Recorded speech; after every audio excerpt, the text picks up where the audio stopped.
नमस्कार, दैनिक सवेरा स्टूडियो में आपका स्वागत है। मैं हूं नीरज पाली। आज हमारे साथ मौजूद हैं जालंधर नॉर्थ हलका से आम आदमी पार्टी के उम्मीदवार गुलशन शर्मा जी। सर, सबसे पहले आपका स्वागत है। नमस्कार। सर, सबसे पहला अब जो सवाल है वो ये है, मजबूत विरोधी हैं केडी भंडारी, किस तरह से देखते हैं आप इनको? क्यों 10 सालों का ये काम गिनवा रहे हैं जनता के बीच और आप अभी नए नए पॉलिटिक्स में आए हैं। कैसे जनता को आप विश्वास दिलवा पाएंगे कि आप उनकी उम्मीदों पर खरे उतरेंगे? उनको यहाँ एमएलए बने 10 साल हो गए। 5 साल तो उन्होंने ये बताया कि हम नॉर्थ इलाके के काम करेंगे। काम कुछ हुए तो कुछ काम जो है बिल्कुल नहीं हो रहे जी। और लोगों ने विश्वास जताया था कि भंडारी साहब अच्छा काम करेंगे, हम इनको वोट डाल देंगे।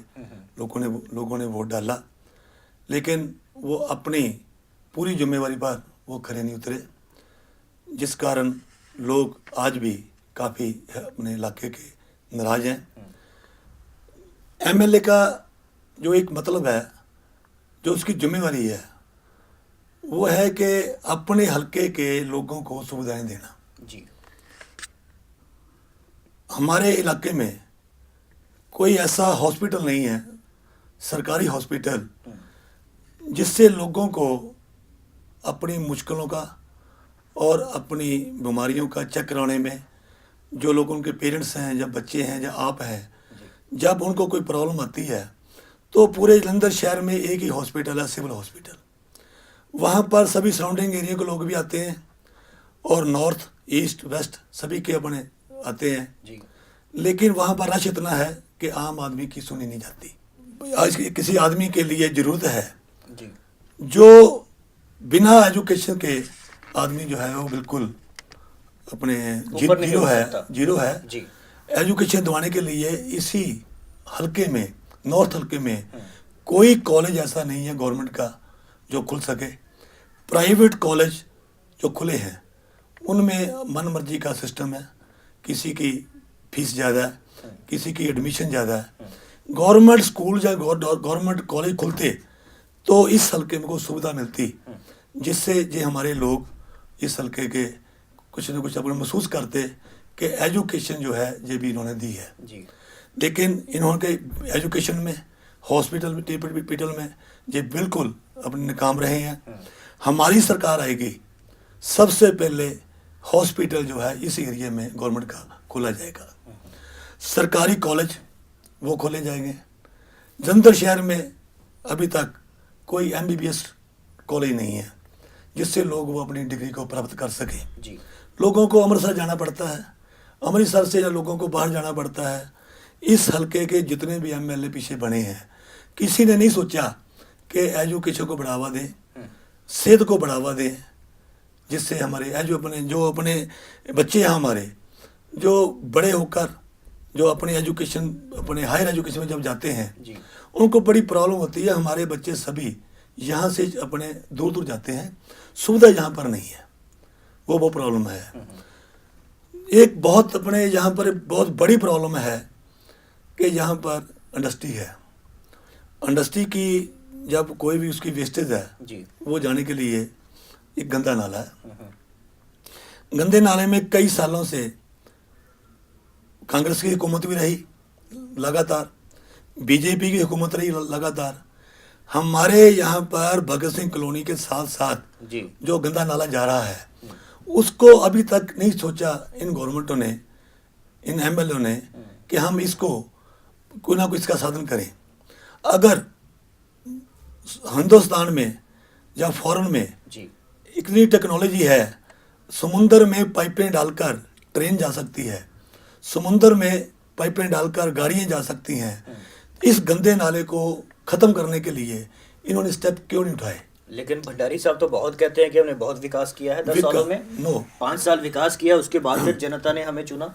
विकास कहाँ किया है मैं बताता हूँ। जो सड़क बन गई, सड़क बनाने में जब उसको टूट जाती है, उसको तब बनाते हैं जब चुनाव नज़दीक आ जाते हैं। 4.5 साल हमारी जनता सारी, जो हमारे लोग हैं इस एरिए के, वो खड्डों में जाते हैं, खड्डों में गिरे भी, बहुत मैं अपने आपको बता रहा हूँ कि अपने पटेल चौक से लेकर जी। जो हमारे वहाँ पर फैक्ट्रियाँ हैं मकसूदा में, कई साल वहाँ सड़क नहीं बनी, कई साल। वो कोई कह रहा था कि ये करतारपुर का रास्ता है, वो बनाएंगे, ये यहाँ बनाएंगे। पानी की जो सीवरेज है वहाँ समस्या आज भी है। लोगों के घरों में जो पानी है वो बैक जाता है, क्योंकि सीवरेज को प्रॉपर जाने के लिए अभी तक कोई निकासी नहीं हुई जी। उसको भी अब लोग परेशान हैं। तो मैं बता रहा था उस बारे में कि वो पाइपें हैं। हाँ। हमारी सरकार आएगी, हमारा पहला मुद्दा ये होगा कि भगत सिंह कॉलोनी के जो लोग हैं वो बहुत भयानक डिजीज से वो अपने परेशान है। कई लोग भगत सिंह कॉलोनी के लोगों की डेथ हो चुकी है ड्यू टू कैंसर। और सीचेवाल जी ने भी इसके बारे में थोड़ा सा बोला था कि इसका कुछ ना कुछ किया जाए। अगर दरिया का पानी 20-20 किलोमीटर जाता है, जब उसको हम कहीं भी उसको अपने किसी खोदते हैं तो पानी जो है उसके कण जो है वो दिखाई देते हैं। यहाँ पानी ठंडा है, रेता है, यहाँ पानी नज़दीक है जी। इसीलिए जहाँ जहाँ भी इसका फैलाव हो रहा है ज़मीन के नीचे इस गंदे नाले का, वहाँ जो फसल हो रही है वो भी खराब है, जिसके लिए प्रॉब्लम है, पोल्यूटेड है। और हमारा ये अपने मकसद है कि लोगों को वहाँ पर रहने के लिए जो मुश्किल हो रही है। शाम को मैं वहाँ पर 5-6 बार गया और मुझे इतनी बदबू आई, लोग कैसे रह रहे हैं। अगर हिंदुस्तान के जो एमएलए हैं उनका हाल ये रहा, गवर्नमेंट का हाल ये रहा, तो हमारे लोग डिजीज़ के कारण मरते जाएंगे जी। हमारा काम है एक अच्छी और सच्ची सरकार देना जो भ्रष्टाचार से मुक्त हो और जो लोगों की सेहतमंद हो। लोगों की सेहत अच्छी रहेगी तो सरकार चलेगी जी। काफी विकास के मुद्दों पर हम बातचीत करते रहेंगे, लेकिन हम फिर दोबारा से आपके प्रतिद्वंदियों पर आते हैं। केडी भंडारी की बात हो गई, अवतार हेनरी की सीट के साथ साथ वोट भी उनकी कट चुकी है। तो आप कांग्रेस और बीजेपी अकाली दल किन में से अपना प्रतिद्वंदी किसको मानते हैं कि आपकी जो लड़ाई है वो किससे होगी? देखिए, हम किसी को कमजोर नहीं समझते। हम जब निकल पड़े हैं, आम आदमी पार्टी है, उसका एक ही मुद्दा है कि भ्रष्टाचार को खत्म करना। जब हम भ्रष्टाचार को खत्म करना हमारा संकल्प है, बच्चों को सेहत देना हमारा संकल्प है, रोजगार देना हमारा संकल्प है। बिजली के बिल जो दिल्ली में सबसे ज़्यादा थे पूरी स्टेटों में, आज वहाँ पर 30% 40% बिल हो गए हैं। हम पंजाब के लोगों को, अपने इलाके के लोगों को बिजली में भी सुविधा राहत देंगे। लेकिन ये नहीं होगा कि बिजली के ऊपर जो भी अपने कोई प्रॉब्लम आए। हमारा एक संकल्प और भी है जी। हमारी सरकार है डिसिप्लिन की, हमने जो भी काम करना है डिसिप्लिन में रहकर करना है। आपकी टक्कर किससे होगी? टक्कर हमारी बोलते दोनों से हो, हमें कोई परवाह नहीं है जी। आपने विकास करना है, हमने विकास भी करना है और बच्चों की बुजुर्गों की सेहत का ध्यान करना है जी। और जो यूथ है उसके लिए एजुकेशन और उसके लिए रोजगार देना है जी। कम से कम जो जिसको रोजगार मिलेगा, एक तो वो नशा नहीं करेगा। हमारा पंजाब बाकी स्टेटों से नशे में ज़्यादा लिपटा रहा है और नशा सरकारें बंद कराती हैं, सरकार का अपने एक जिम्मेवारी है। लेकिन सुखबीर बादल तो कहते हैं कि पंजाब में नशा है ही नहीं। अगर नशा नहीं है तो उनके लिए जो हैबिटेशंस अपने वो क्यों खोले गए हैं, सेंटर क्यों खोले गए हैं? अगर स्कूलों में बच्चे किसी के जब जाते हैं तो कोई जब टीचर भी कह देता है, उसको पता चल जाता है, तो उसके पेरेंट्स को कह देता है जी कि आपके बच्चे ऐसे हैं। लेकिन हम लोग जो नशे में है, अगर नशा है तो रोज़ यहाँ पर खेपे पर पड़ी जाती है। वो कहाँ से आती हैं, कोई पढ़ता है, कोई निकल जाता है, उसको हमारी गवर्नमेंट पूरा उसको बॉन्ड करेगी। अगर हम पूरे पंजाब को बॉन्ड कर देंगे, अगर हम किसी अपने स्टेट को बॉन्ड करते हैं, बाकी की सारी गाड़ियाँ जो हैं वो चेकिंग होकर आती हैं, तो इनकी भी चेकिंग पूरी हम करेंगे, पूरी चेकिंग होगी। नशे में जो बच्चे हैं उनको हम दोबारा से अपने नौकरी भी देंगे, उनको दोबारा हम उनको तो नवा जीवन देंगे। हमारा जो संकल्प ये है, जो बच्चे हमारे बाहर चले गए हैं इसी डर से, रोजगार नहीं है, उन लोगों पेरेंट्स कहते हैं कि हमारे बच्चे कहीं अपने गलत अपने संगत में ना पड़ जाएं, तो उन्होंने अपनी ज़मीनें बेचकर अपने बच्चों की सेफ्टी के लिए बच्चों को बाहर भेज दिया है। सर जिस तरह से हमारी गवर्नमेंट ने, हाँ हमारी गवर्नमेंट आएगी, हम वादा करते हैं उन बच्चों को दोबारा यहाँ लाएंगे। क्यों? जो हमारे बच्चे पंजाब के बाहर गए हैं वही कह रहे हैं कि हम आम आदमी पार्टी के साथ हैं। हम अपनी जो आम आदमी पार्टी हमारी है उसके अपने पेरेंट्स को, अपने रिश्तेदारों को फ़ोन कर रहे हैं, वो यहाँ आने को भी तैयार हैं, आ भी रहे हैं यहाँ पर। 2-4 मुझे फ़ोन भी आए हैं कि हम मकसूदा एरिया में आ गए हैं, हम आपके मिलो। हम गए, उनसे मिले, वो इसी कारण आए हैं कि हम अपने आप लोगों को जिताने के लिए आए हैं। ठीक है, ये उनका हौसला बढ़ाई हमारे देने के लिए आए हैं और हम ये करेंगे। वो भी बच्चे हैं, वो भी वापस पंजाब आने को तैयार हैं, ठीक है सर। अगर यहाँ पर माहौल बिल्कुल ठीक हो तो। जी बिल्कुल, मैं समझ गया। लेकिन सर जिस तरह से आपकी पार्टी में दल बदल चल रहा है उसको किस तरह से देखते हैं? जैसे आज ही आपके जो सेक्टर इंचार्ज हैं नॉर्थ हल्के से, वो तृणमूल कांग्रेस में चले गए हैं। कैसे आम आदमी पार्टी जो है वो जनता की सेवा करेगी? कभी आम आदमी पार्टी में रहते हैं, कभी किसी और पार्टी में चले जाते हैं, ये कैसे संभव होता है? जो लोग बिल्कुल नेचर से, जो लोग साफ सुथरे हैं, वो तो जहाँ वो स्टैंड ले लेते हैं वो वहीं स्टैंड होता है। जी, हर पार्टी में ऐसे होता है, जिसको कोई हाई कमांड से कोई टिकट ना मिले तो उसकी नाराज़गी होती है, वो प्रेशर देते हैं, हम ये कर देंगे, वो कर देंगे। तो अपनी मर्जी से वो कहीं भी जा सकते हैं। ये हिंदुस्तान है, डेमोक्रेसी हम इसको बोलते हैं। जी। ये डेमोक्रेसी है। डेमोक्रेसी का मतलब भी ये है कि आप पार्टी छोड़ के दूसरी पार्टी में चले जाओ। नहीं, ये नहीं चले जाओ। जो जाना चाहे जाता है, हम उसको मनाने भी जाते हैं। हमारे जो अपने कोऑर्डिनेटर जो हमारे नुमाइंदे होते हैं उसके घर भी जाते हैं, उनको मनाते हैं, करते हैं कि पार्टी में टिकट एक को मिलती है, जिसको टिकट मिलती है उसको वही चुनाव लड़ता है। साथ दो। लेकिन हमारे उत्तरी हल्के में मेरे टोटल के टोटल कोऑर्डिनेटर मेरे साथ में हैं। किसी ने कोई कहीं नहीं गया, वो आज भी मेरे साथ हैं। वो पक्के मतलब कि आम आदमी अपने पार्टी के सपोर्टर भी हैं, सिपाही हैं वो, और अनथक वर्कर हैं जी। उन्होंने 2011 से लेकर अब तक पार्टी का जो जीवन है उसको और आगे बढ़ाया है जी। पार्टी के जीवन में आगे बढ़ाने से उनकी बड़ी मदद है, उनका बड़ा सहयोग है, उनका सभी का। और मैं अपने कोऑर्डिनेटर मेरे हल्के के जितने भी हैं सबका मैं बहुत बहुत धन्यवाद करता हूँ कि वो सच्चे मन से मेरे साथ सपोर्ट कर रहे हैं। सर हम वापस विकास पर आते हैं। उद्योग को लेकर आपके पास क्या रणनीतियां हैं जिसको लेकर आप चुनाव मैदान में उतरे हैं? देखो, मेरा इंडस्ट्री से नाता है। हाँ बिल्कुल। इंडस्ट्री जो हमारे पंजाब की है वो बहुत डाउन चले गई है जी। उसका ग्राफ बहुत डाउन हो गया है। हाँ। क्योंकि कई सालों से जहाँ पर बिजली का संकट, बिजली नहीं थी। बिजली जब अपने इंडस्ट्री किसी को कनेक्शन देती है गवर्नमेंट इंडस्ट्री को, पहले सोचना चाहिए कि जब बच्चा पैदा हुआ है उसके खाने का इंतजाम है, उसके माँ बाप करते हैं ना, उसको पालते हैं जी। इंडस्ट्री लगती है, उसको ये पहले कहा जाता है कि अपने बिजली आपको मिलेगी, ये होगी, सुविधा हम देंगे जी। फोकलमान लगता है, सुविधा हम देंगे, लेकिन उसको पूरी सुविधा उनको नहीं मिलती, जिस कारण बिजली के रेट जो है हमारी पंजाब में ये आम स्टेटों से ज़्यादा है। हमारा जो पंजाब है ये बिल्कुल एंड एरिया है हिंदुस्तान का। हमारे पीछे दूसरे देश लगते हैं, पाकिस्तान लगता है। हमारा जितना रॉ मटीरियल है वो सारा बाहर से यहाँ आता है और पंजाब से बाहर जाता है जी।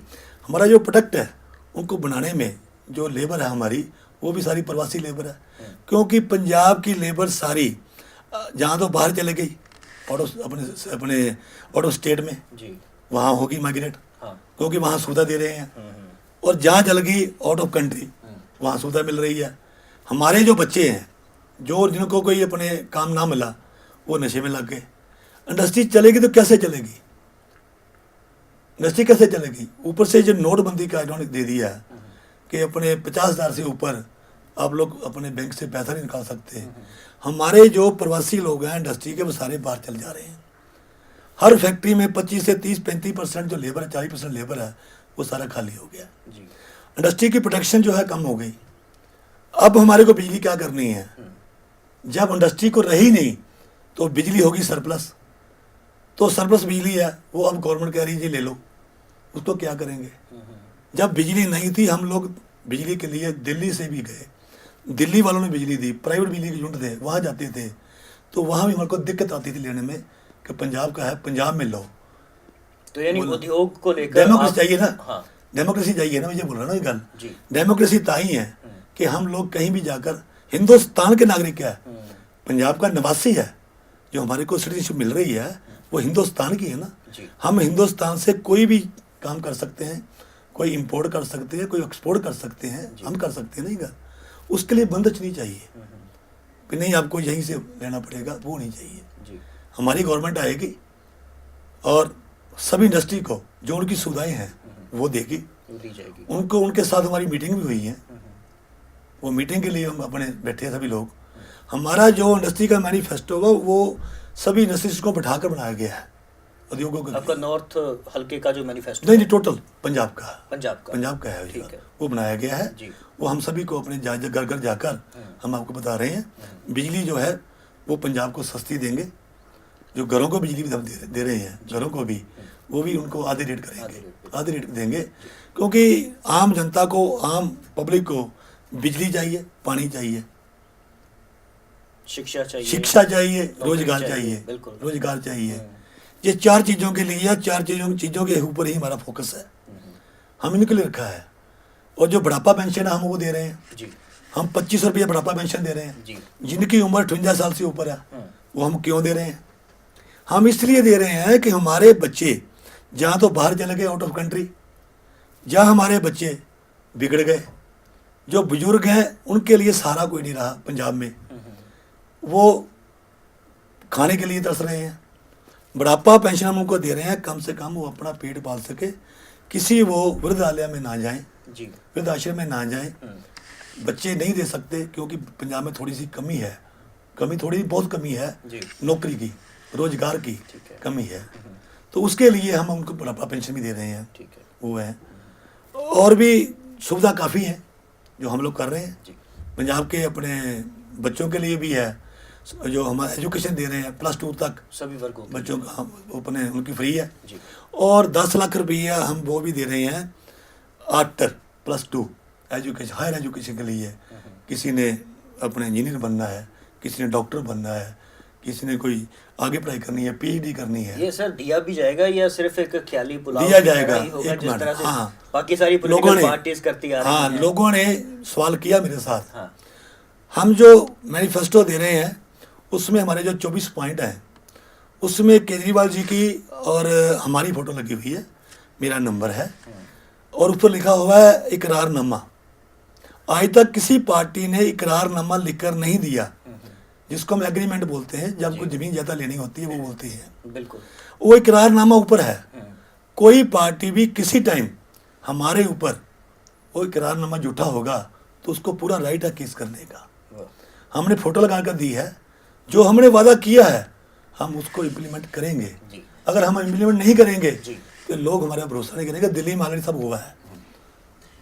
तो ये थे गुलशन शर्मा जी, जिन्होंने नॉर्थ हल्के को लेकर और ख़ास तौर पर पंजाब को लेकर भी बहुत सारी बातें की हैं, वायदे किए हैं नॉर्थ हल्के के कैंडिडेट से, जनता के साथ। आने वाला वक्त बताएगा कि ये जो बातें हैं या दावे हैं कितने हकीकत में बदलते हैं। अगले किसी कैंडिडेट के साथ फिर मुलाकात होगी, तब तक मुझे और मेरे कैमरामैन वरिंदर मेहरा को दें इजाज़त। नमस्कार।